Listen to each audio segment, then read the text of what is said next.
La patrulla fronteriza. Son los guardianes de nuestras fronteras. Enfrentan insospechadas amenazas. No sabes si esa noche vas a regresar o no vas a regresar a casa. Y permanecen en estado de alerta. Para mí era la migra, a la cual los mexicanos siempre hemos tenido y visto con miedo.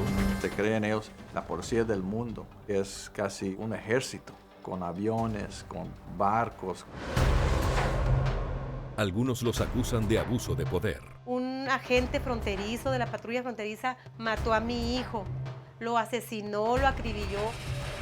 Yo me arrodillaba y le suplicaba. ¿Y qué decía? Y me dijo que era duro para él, pero que él tenía que matarme. ¿Cómo se llegó a esta situación?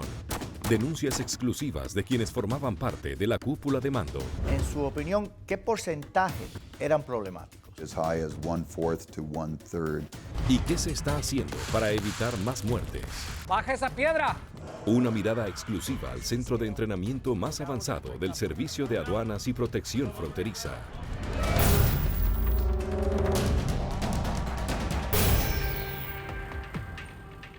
¿Qué tal? Bienvenidos a este programa especial Batalla en la Frontera. Les saluda María Celeste Raraz. Y José Díaz Balart. Su misión es evitar el ingreso de drogas, terroristas e inmigrantes sin documentos legales. Sin embargo, un manto de denuncias de supuestos abusos ha ensombrecido la reputación de la mayor fuerza de seguridad de los Estados Unidos. Durante este programa les traeremos testimonios exclusivos sobre actos criminales y otros atropellos presuntamente cometidos por agentes de la patrulla fronteriza en los últimos años. Como el de María, una joven hondureña que cruzó la frontera junto a su hija y junto a otra niña con la esperanza de brindarles una mejor vida a su familia. Pero a solo minutos de estar aquí en suelo norteamericano, pensando que habían superado lo peor de la travesía, se encontraron con un agente de la patrulla fronteriza que tramaba algo terrible. Ella accedió a contarnos su historia con la condición de que protegiéramos su identidad y también la de las niñas. Se infiltran sigilosamente a lo largo de la frontera, intentando evitar ser capturados por los agentes que vigilan las 1.900 millas que separan a México y Estados Unidos. Pero el 12 de marzo del 2014, el objetivo de esta hondureña de 35 años, a quien llamaremos María, era todo lo contrario. Después de cruzar el río cerca de Mission, Texas, con su hija de 14 y otra jovencita de la misma edad bajo su cuidado, María quería entregarse a la patrulla fronteriza. El señor que nos cruzó nos dijo, salgan a la calle, que ahí viene un agente de migración. Ellos los recogen y los llevan donde ponen a la gente para que les den sus permisos. Las tres eran parte del éxodo de centroamericanas que ese año empezaba a cruzar la frontera con niños menores, huyendo de las maras y de la pobreza, con la esperanza de ser procesadas por las autoridades de inmigración y obtener asilo. María dice que llevaban solo minutos esperando cuando alrededor de las 8:30 de la mañana vieron a un oficial acercarse en su camioneta. Él llega y se para y hablaba español y nos pregunta, ¿vienen solas? Nosotros le dijimos que sí, y él se paró a ver, se subió el troncón al palo donde nosotros estábamos, y se paró a ver para todos lados, mucho tiempo. ¿Seguras que no viene nadie más con ustedes? No, solo mis dos hijas y yo, le dije yo. Esteban Manzanares, de 32 años, un agente de la estación de la patrulla fronteriza en McAllen, Texas, las invitó a subir a su vehículo. Luego paró a comprarles algo de comer. Nos dio una bolsita de light de papas y nos dio un jugo de uva para las tres. Después de eso se montó y siguió. Según María, el oficial pasó de ser amable a brusco y ella empezó a sospechar que no tenía buenas intenciones.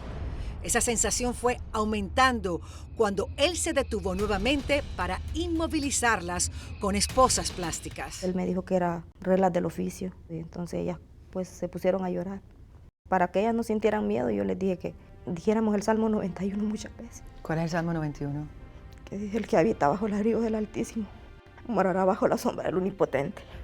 Yo les dije a ella, digámoslo hasta que Él vuelva a parar de nuevo. Ustedes siguen diciéndolo y diciéndolo, para que Dios nos escuche.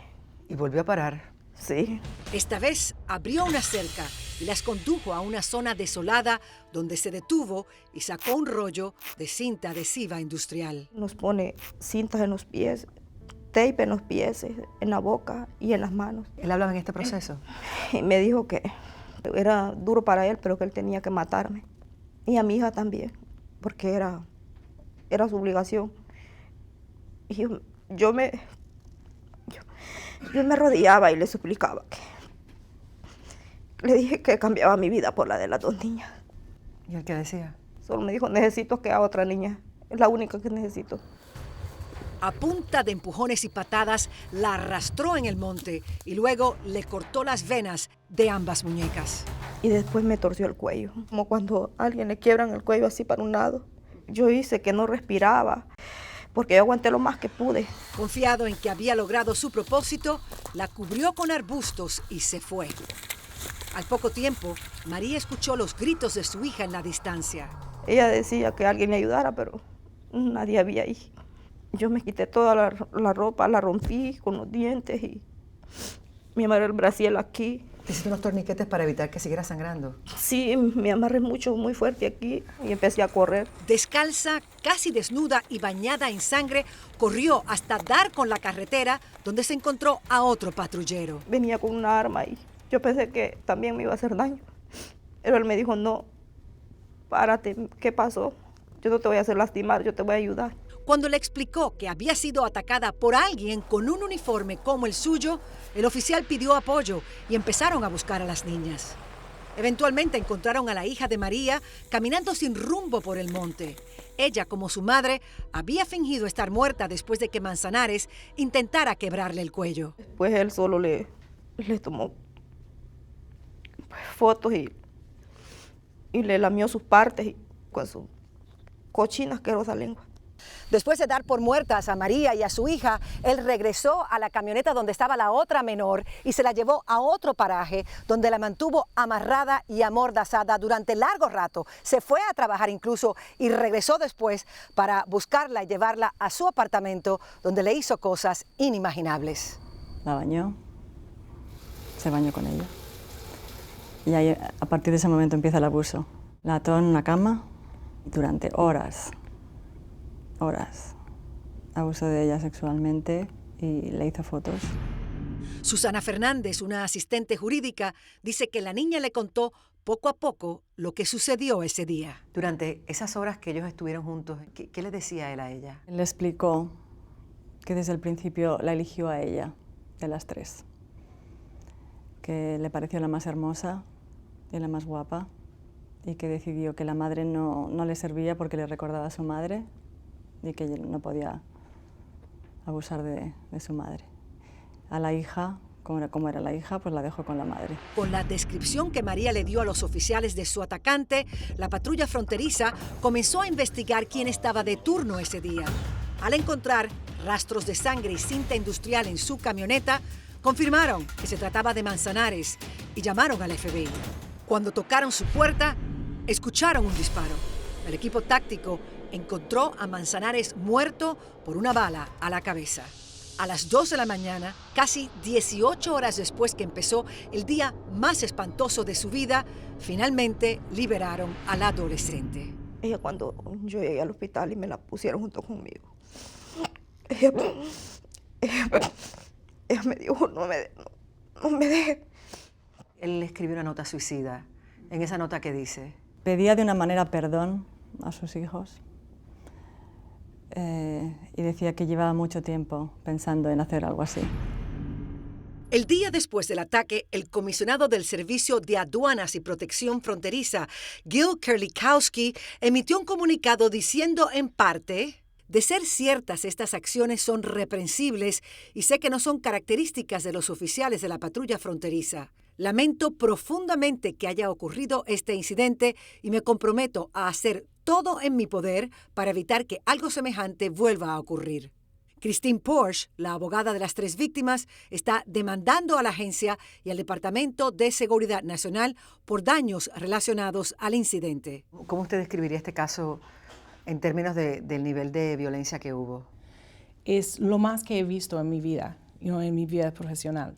Estás hablando sobre horas después de horas después de horas que esas mujeres no supieron qué va a pasar. Este hombre llevó a esta niña a su apartamento. La vieron entrar con una mordaza y atada de manos. Sí, una mujer la vio, cuando entró al apartamento. Cuando él entró. Y no lo reportó. Y al fin del día, yo creo que hay un problema grande cuando una comunidad no responde, ¿no?, a la victimización de una persona, no importa si esta persona es documentada o indocumentada, ¿no? ¿Cuál sería la justicia para ellas? Justicia, yo no creo que hay justicia en esa circunstancia cuando ha sufrido eso, pero lo que hay es accountabilidad. Las cicatrices que María lleva en sus brazos son un constante recordatorio de ese ataque. Y no solo por el dolor físico que aún siente, sino porque nada se compara con las huellas que las tres llevan por dentro. Las del alma nunca. Ellas se llevan cargando el resto de la vida. Tanto María como las dos adolescentes recibieron visas especiales para víctimas de crímenes que les permiten permanecer aquí en los Estados Unidos, pero batallan a diario con trastornos causados por estrés postraumático. Al regresar, ¿qué lleva a un patrullero de Estados Unidos a dispararle a un adolescente en México? Y más adelante, controversiales denuncias de un exfuncionario del Servicio de Aduanas y Protección Fronteriza. Usted me está diciendo que hay una cultura de encubrir crímenes.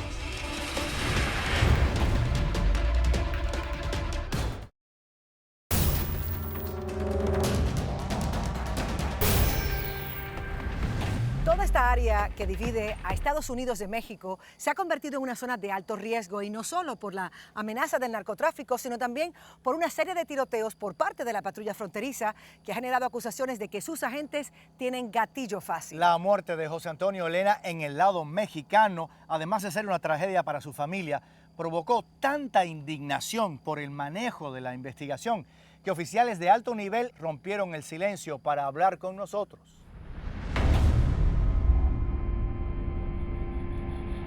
Desde que la batalla de los dos Nogales dividió a las ciudades hermanas en 1918, mucha sangre ha corrido por la calle internacional.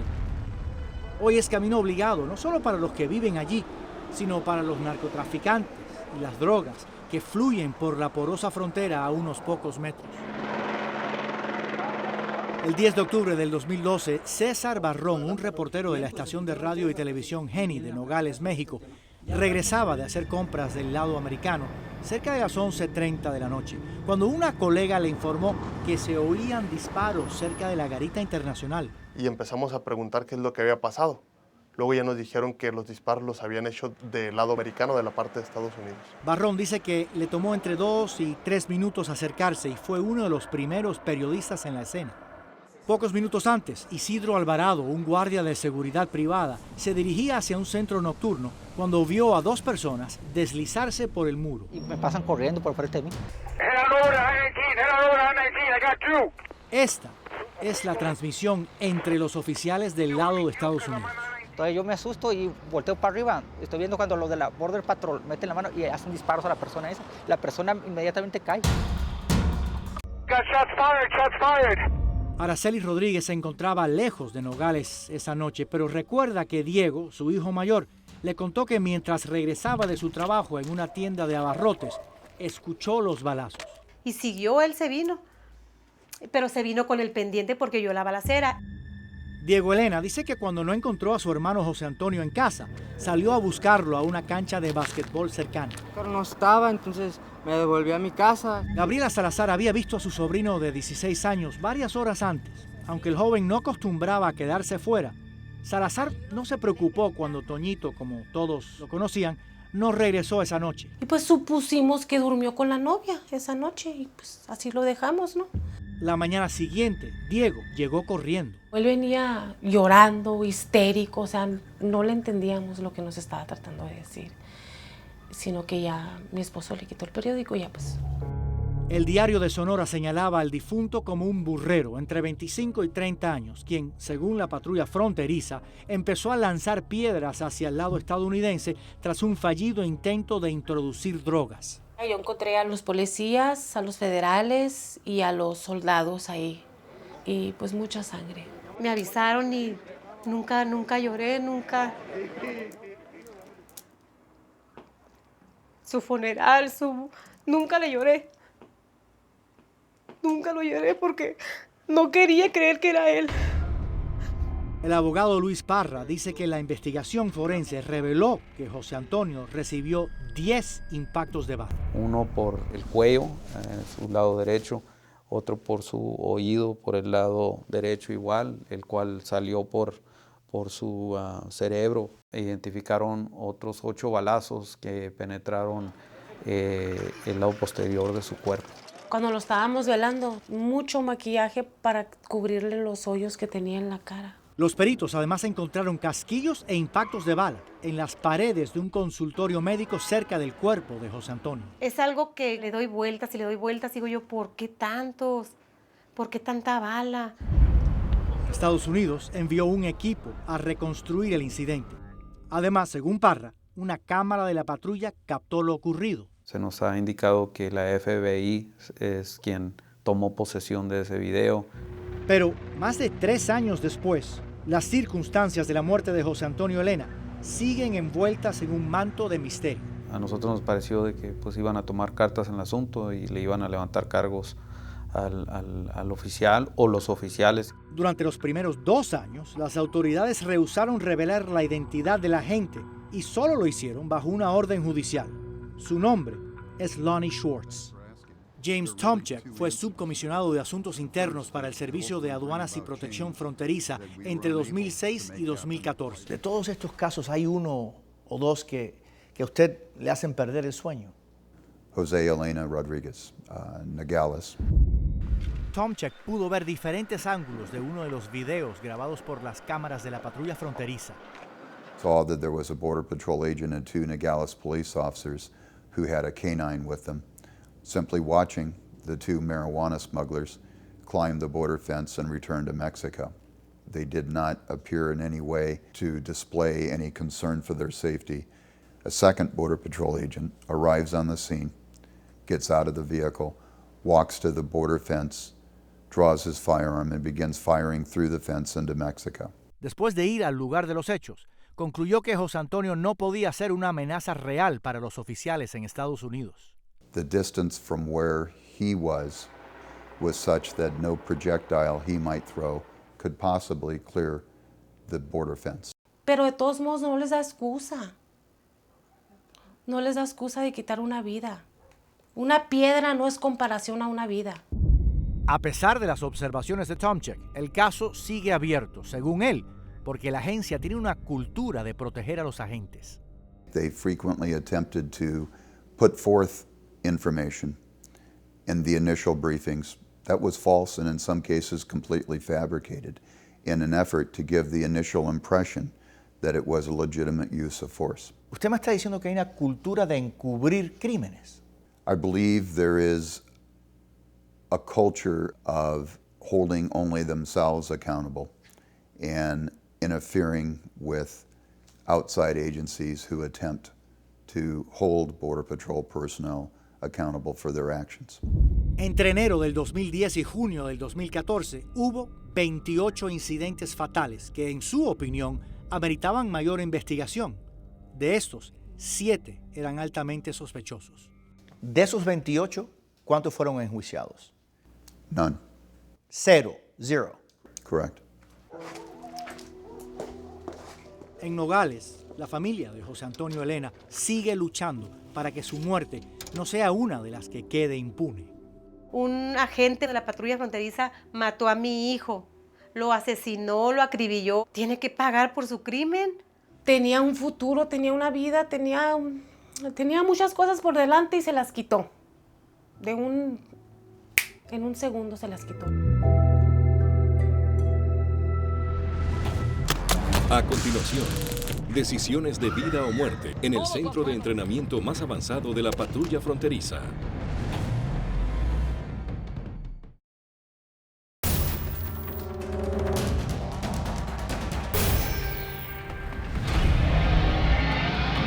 Very good.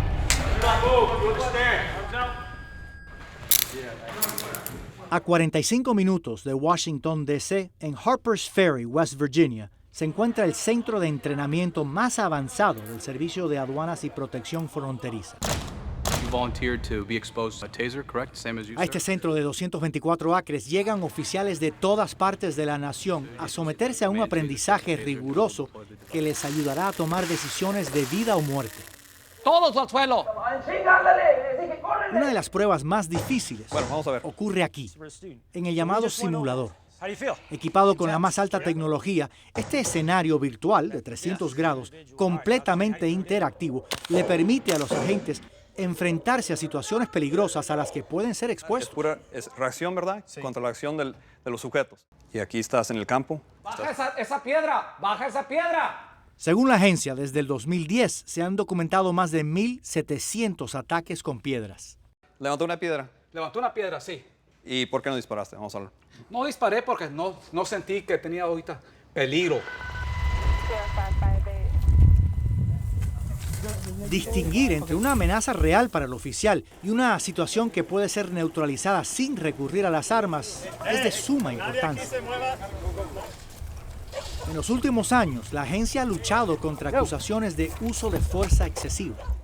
Entre 1996 y el 2010, Gustavo Moar representó a México ante el gobierno de Estados Unidos en temas de inmigración y combate a la delincuencia en la frontera. La patrulla fronteriza para mí era la migra, a la cual los mexicanos siempre hemos tenido y visto con miedo, porque era el que persigue, maltrata, expulsa y abusa de los migrantes mexicanos. Después de trabajar de cerca con los uniformados, su percepción es más matizada. Tengo una visión de claroscuros, donde hay una parte buena, pero hay una parte oscura también de mucha discriminación y abuso. Y es una batalla constante. Las críticas no solo vienen de afuera. Alonso Peña fue subdirector del Servicio de Inmigración y Control de Aduanas, ICE, entre 2009 y 2010, y agente especial ahí y en otras agencias federales durante 24 años. Se creen ellos la policía del mundo, que es casi un ejército, con aviones, con barcos. Tras los ataques terroristas del 11 de septiembre del 2001, la patrulla fronteriza pasó de ser una agencia con poca autoridad a una con recursos inigualables dentro de las fuerzas de orden civil. Ellos dicen la máquina verde. En inglés le dicen el Mean Green Machine. Y algunos dicen yo sangro, cuando sale mi sangre es verde. Peña dice que le preocupa que los patrulleros se comportan cada vez más como militares que como policías. Un policía tienes que proteger la ciudadanía, es de protección y servicio. Un militar, su trabajo es defender tu patria, tu país. No importa si quien se infiltre es un terrorista o un inmigrante indocumentado. Es un enemigo. Hay que hacer toda la fuerza posible porque es enemigo. Jim Tomczyk fue nombrado subcomisionado de Asuntos Internos en 2006, después de una carrera de 30 años en el servicio secreto. Cuando asumió su cargo, la agencia estaba en medio de una expansión sin precedente. From the beginning realized that the rapid expansion of the Border Patrol from roughly 10,000 agents to more than 21,000 agents was wrought with potential problems. Problemas que intentó disminuir implementando en el 2008 el uso de pruebas de polígrafo o detectores de mentiras. The shocking discovery we found was that more than half of the persons who had cleared background investigations failed the polygraph examination, the vast majority of them providing detailed descriptions of the criminal activity they had been involved in, most notable, a person who admitted killing their own child. Un informe de la agencia, obtenido por el Centro de Periodismo Investigativo, resaltó más de 200 transgresiones significativas cometidas por los solicitantes, entre ellas secuestro, abuso sexual y homicidio. Decenas también confesaron haber intentado infiltrar la organización para traficar drogas o personas. En su opinión, ¿qué porcentaje eran problemáticos? I believe the numbers could be as high as 1/4 to 1/3 of those persons hired.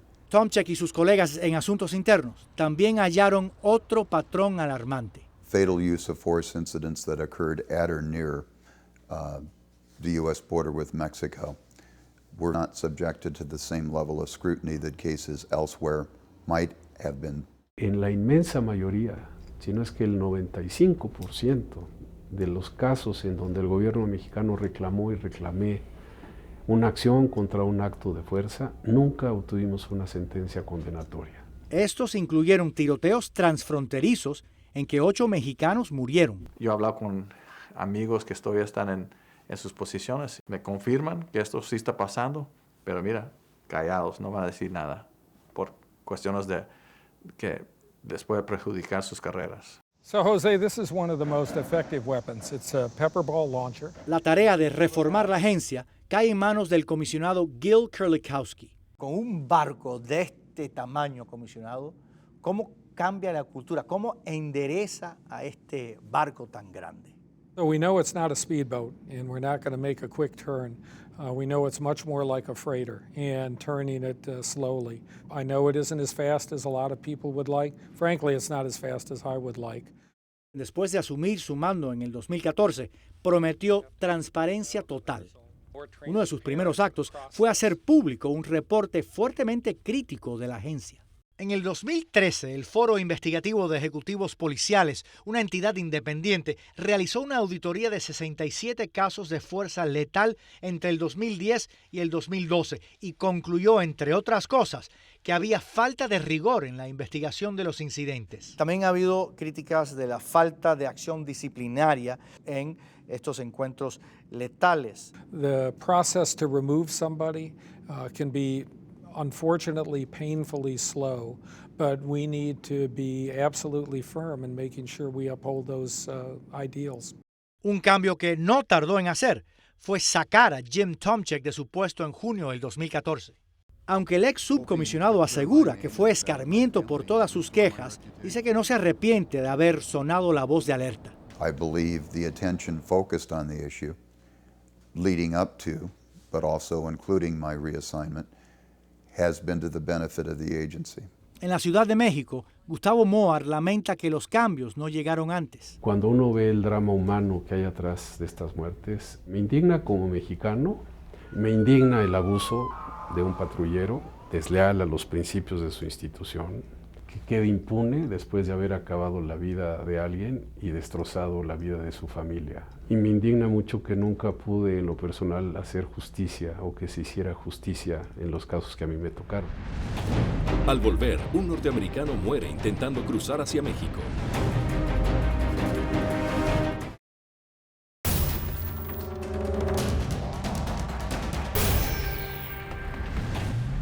Era una mañana tan bonita. Estábamos todos en la casa. Los sobrinos de mi mamá, mis hermanas, todos muy contentos. En Tucson, Arizona, Guadalupe Guerrero recuerda que el más contento de todos ese 21 de marzo del 2011 era su hijo mayor, Carlos Lamadrid.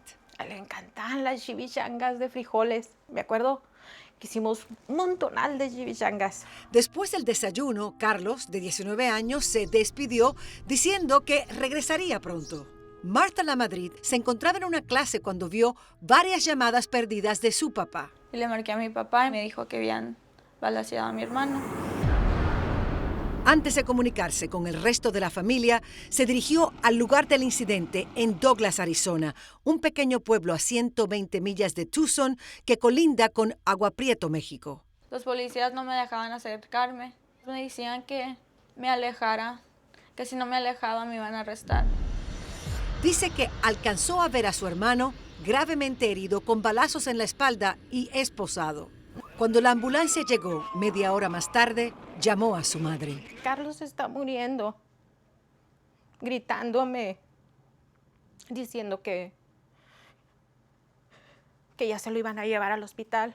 Guadalupe, su hermana Reina y el resto de la familia se fueron corriendo al hospital de Douglas. No nos dejaban verlo, nomás mirábamos que estaba todo custodiado. Cuando finalmente le permitieron a Guadalupe acercarse, ya estaba hinchado mi hijo. Yo sé que él me miró y como que él lloró, pero le salió una lágrima con sangre. Carlos Lamadrid murió a las 12:12 de la tarde. Días después, la familia contrató a los abogados William Reisner y Jesús Romo y empezaron a enterarse de los detalles. Carlos aparentemente recogió a una persona que había cruzado hacia los Estados Unidos con un cargamento de entre 40 y 50 libras de marihuana. Esa persona era Jesús Manuel Chino Lino, un mexicano de 17 años. La policía había empezado a seguirlos después de que alguien reportara haber visto la transacción. Se dio cuenta de que lo seguía las patrullas locales de Douglas y se fue hasta llegar cerca de la frontera. Lucas Tidwell, un oficial de la patrulla fronteriza, estaba a 5 metros de la frontera cuando escuchó la persecución en su radio y fue a interceptar la camioneta. Se dirige hacia él y le pega al pickup con su propia patrulla. Carlos se baja apresuradamente del auto, da una escalera en la frontera y comienza a subir la escalera. El otro muchacho que iba con él comienza a subir la escalera atrás de Carlos. El patrullero se baja del auto, se hace hacia atrás 2 metros y el patrullero le da 4 balazos por la espalda a Carlos. Sí, pero lo bajaron a balazos. El muchachito con el que iba dice que Carlos gritaba, que le dolía, pero luego dice que le pusieron como una sábana blanca. Tidwell, entonces de 36 años, dijo que disparó porque vio una silueta encima del muro que le estaba arrojando piedras a su carro y la Madrid estaba en la línea de fuego. El problema está que en primer lugar no le pegó arriba de donde supuestamente estaba la silueta, sino que le pegó a una persona que estaba mucho más abajo. Carlos, yo creo que no alcanzó ni a llegar ni a la mitad del muro cuando le dieron los balazos. No obstante, las autoridades concluyeron que Tidwell había actuado en defensa propia y no enfrentaría cargos criminales. Carlos ciertamente estaba en el acto de cometer algo ilegal, es decir, traía marihuana en el auto, lo cual es ilegal, traía una persona que era ilegal, que venía huyendo y estaba tratando de subir la cerca de la frontera. No justifica ninguna de ellas su muerte, porque ninguna de ellas es un crimen donde ponga en peligro ya sea a la patrulla fronteriza, a los patrulleros de Douglas o a una tercera persona. Los abogados, quienes están demandando a la gente en una corte civil, dicen que la patrulla fronteriza ha entorpecido su investigación. Las fotos que se tomaron las tomó el sherifato de Douglas. Desaparecieron todas. El video que tenemos de los hechos está borroso y no confirma ninguna de las versiones de la patrulla fronteriza. Ninguno de los testigos del lado mexicano vio a alguien tirando piedras. Ellos dicen que vieron cuando el patrullero le pegó al auto, escucharon un balazo y después un silencio. Ese primer balazo aparentemente vino del mismo patrullero. El patrullero, aparentemente asustado, le pega un balazo a su propio vidrio. Este testigo también asegura que luego de dispararle a la Madrid, otros agentes y Tidwell movieron los vehículos. Movieron el carro de la gente y movieron el carro de donde iban ellos. Mientras espera la resolución del caso, Guerrero recuerda la primera vez que vio a Tidwell dando su declaración en abril del 2015. Yo nomás lloraba. Ya después que se terminó todo, luego viene el gobierno y dice, licenciado, que teníamos que salir de ahí porque Lucas se sentía amenazado. Dije, no traigo pistola para matarlo, le dije. No traigo piedras para aventarle. Pero si ese es su deseo, le dije, yo me retiro. Ella dice que la muerte de Carlos la ha transformado de una persona tímida a una activista. Me dicen la mamá guerrera, porque no he parado y no voy a parar. La batalla en la frontera se expande a tierras ancestrales de americanos nativos.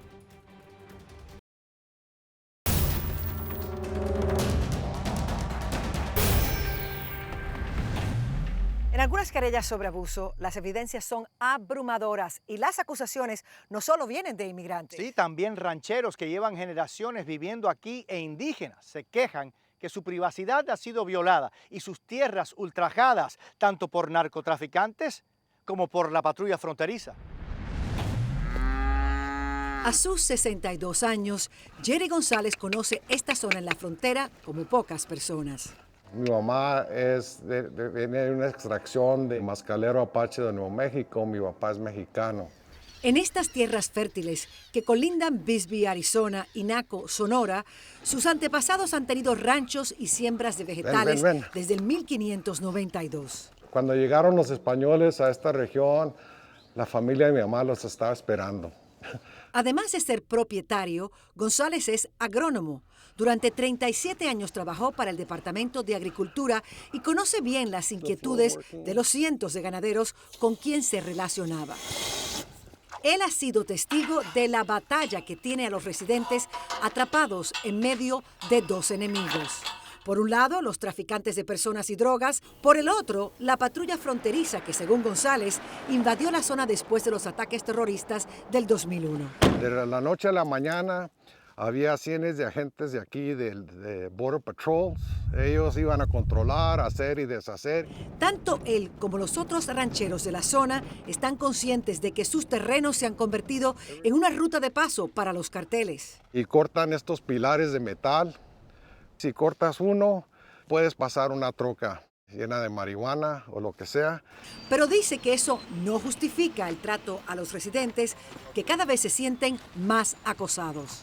Nomás porque parecías mexicano, ya te están parando, te están preguntando por documentos. La tensión entre nativos de la zona y la patrulla se extiende a lo largo de la frontera. Al sur de Tucson, en medio de las montañas Baboquivari, se encuentran las tierras ancestrales de los indígenas Tohono O'odham. Su territorio soberano se extiende a México y ahí solo una cerca separa a las dos naciones. La reserva se ha convertido en un imán para narcotraficantes y detrás de ellos la patrulla fronteriza. Hay agentes que se comportan como conquistadores con ellos, sí, sin respeto de las tierras. Según Eric Rao, un defensor público federal, la prepotencia de unos cuantos oficiales ha fomentado tensión en la tribu. La presencia de la patrulla fronteriza, en mi opinión y la opinión de muchos, causa peligros también iguales o peores de los peligros que trata de dirigir. El 31 de marzo del 2014, la combinación de alcohol y desconfianza resultó ser el detonante que casi acaba con la vida de su cliente. En esa noche, Sean Miguel, su primo, Amon Chávez, y cuñado de Amon Chávez, Ramos Listo, se divertían mucho en la casa de Amon. Después de fumar marihuana y beber cerveza toda la tarde, a los tres se les ocurrió dar una vuelta por el pueblo en la camioneta de Sean. Él estaba demasiado ebrio para poder manejar bien. I remember, seeing the stop sign and seeing headlights. I was thinking it was probably someone who was lost. Just trying to pull up to them and, help them. Y él se acercó muy despacio. Nuestro experto estimó al máximo 15 millas por hora. I catch that it's the green and white Border Patrol vehicle and it's already too late. Desgraciadamente, él raspó el lado de la camioneta y en ese momento la gente comenzó a disparar. The only words I got to get out of my mouth was, whoa, what are you doing? Él les disparó unos 6-7 veces. Pop, pop, pop, pop, pop. I just stepped on the gas and tried to get away. Una de las balas atravesó el rostro de Sean y explotó en su boca. Otra le pegó en la muñeca. Amon recibió disparos en el cuello y también en la espalda. Aterrorizado, Ramos salió corriendo por el desierto. La patrulla fronteriza eventualmente atrapó a los tres hombres. El FBI asumió control de la investigación. Nuestra posición fue siempre que este caso fue un caso de manejar ebrio y causar un accidente, y Sean Miguel absolutamente aceptó eso. Pero el oficial Joseph Spann aseguró que Sean lo embistió con su auto intencionalmente y lo que pudo haber sido un delito menor se convirtió en cargos de asalto agravado intencional a un agente federal. I didn't think that they were going to charge me with attempted murder. That was the scary part. Because I'm not a violent person. Luego de 2 juicios, el jurado lo absolvió. El agente Spann nunca fue acusado oficialmente por haber herido a los hombres. Arturo del Cueto es el vicepresidente del Sindicato Nacional de la Patrulla Fronteriza. Si este individuo tuvo en la mente de atacarte con un vehículo que pesa toneladas, entonces, ¿qué más tiene en la mente de quererte quitar la vida? Rau no duda que Span se asustó al ver una camioneta dirigiéndose hacia él, pero cree que un agente con más de 10 años de experiencia debió haber reaccionado con mesura. Nuestra posición era que el agente sabía que había errado. Justo semanas antes del incidente, la patrulla fronteriza había emitido a nivel nacional sus políticas con respecto al uso de fuerza, incluyendo una instrucción muy clara que los agentes no deben disparar a vehículos que solamente están huyendo. Pero Del Cueto niega que Span siguiera disparando cuando el carro huyó y opina que su colega está siendo injustamente atacado. Porque el villano de la historia fue el que fue la víctima. Es la realidad. Al volver, ¿hay esperanza de justicia y paz en la frontera?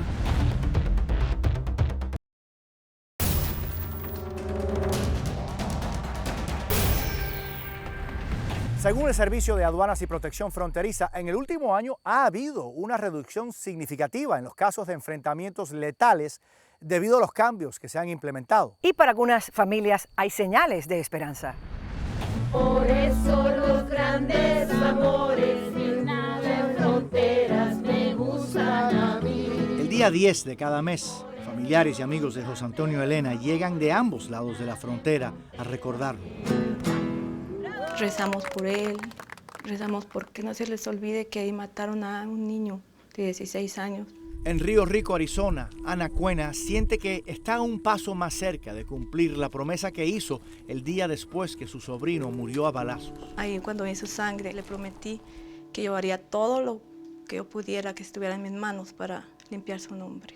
Después de 3 años, en octubre pasado, Lonnie Schwartz, el agente que le disparó, fue acusado formalmente de asesinato en segundo grado. Schwartz se declaró no culpable y su juicio está supuesto a comenzar en enero próximo. Arturo del Cueto, del Sindicato de la Patrulla Fronteriza en Arizona, estuvo en la corte el día de la audiencia. Me agarró el brazo ya después de todo, cuando íbamos saliendo, me dijo, créeme que simple y sencillamente estaba haciendo mi trabajo. Del Cueto lleva 13 años trabajando en el sector donde han ocurrido muchos de los controversiales incidentes entre agentes fronterizos y civiles. Yo nunca he visto que tapen evidencia, que cubran evidencia. Según él, los casos han sido exagerados por la prensa y las comunidades fronterizas. Uno no va al trabajo todos los días diciendo, a ver a quién le saco la arma hoy, a ver a quién le puedo disparar. Él asegura que el público no entiende los peligros que enfrentan los agentes cada día. Las personas que uno está arrestando ahora son más agresivas contra los oficiales. Y es difícil porque no sabes si esa noche vas a regresar o no vas a regresar a casa. Y esto los tiene en un permanente estado de alerta. A pesar de los esfuerzos del comisionado Gil Kerlikowske por restringir el uso de armas letales, los enfrentamientos continúan. Acabo de ver cómo matan a alguien. El pasado 21 de octubre, un ciudadano mexicano murió en el cruce de Calexico, California, tal como se puede ver en este video. Le dio un tiro como para neutralizarlo, le dio 3 ya para acabarlo. Según las autoridades, el hombre se acercó a un agente de aduanas con un cuchillo en la mano y el oficial le disparó 4 veces. El incidente sigue bajo investigación. Al igual que el caso en Texas de un agente de la patrulla fronteriza implicado en el asesinato por decapitación de un hombre hondureño. Arrestan agente de migración. Joel Luna, quien llevaba 6 años en la agencia, fue detenido a comienzos de noviembre. Las autoridades sospechan que estaba vinculado al cártel del Golfo. A finales de noviembre, Kerlikowske también anunció el arresto de Juan Pimentel, de 47 años, por posesión e intento de distribución de 110 libras de cocaína. Casos como el de Joel Luna y casos como de Juan Pimentel es algo muy grave que nosotros nos molesta, porque es una mancha muy grande a la corporación y es algo que nos lastima, que nos duele, pero sin embargo no es algo que muestra el tipo de agente que trabaja para esta agencia. Así llegamos al final de este programa especial, Batalla en la Frontera. Muchísimas gracias por acompañarnos.